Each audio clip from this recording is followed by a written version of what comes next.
iPhone 11 lumobo yung battery niya guys. As you can see guys, umangat na po yung screen.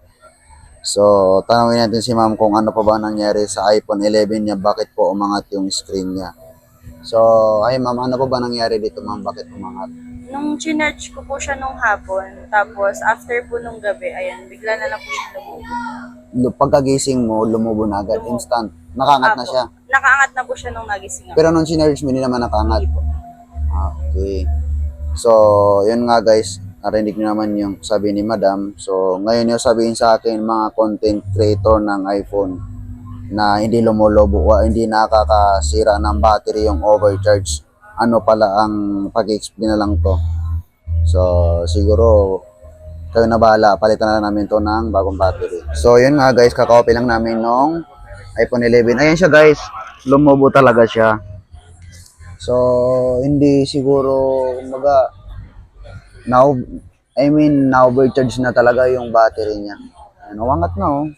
Kitang-kita niyo naman, sobrang laki ng battery. Bumakat na rin siya dun sa screen.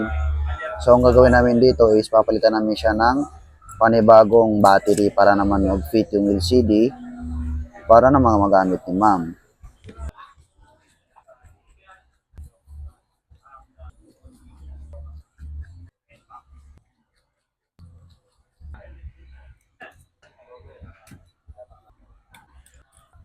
So, ito na guys, tatanggalin ko na po yung battery ni ma'am. Ayan, umangat na talaga.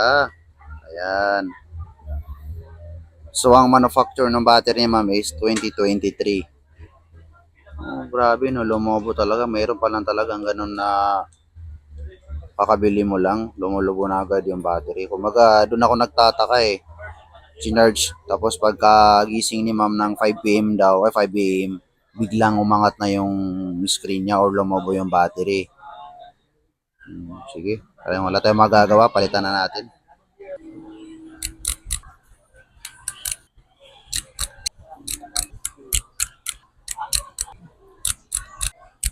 So, ayun nga, okay na po yung iPhone 11 na lumobo yung battery na pwede daw kuno gamitin naka-charge or pwede daw i-charge ba pero lumobo pa rin yung battery niya. So, sa may gusto magpagawa sa amin, mag-PM lang po kami. Mag-PM lang po kayo sa aming FB page, cellphonerepair.tv. Pwede rin po sa TikTok, Instagram at saka YouTube namin. So, huwag niyo po kalimutan mag-like and follow.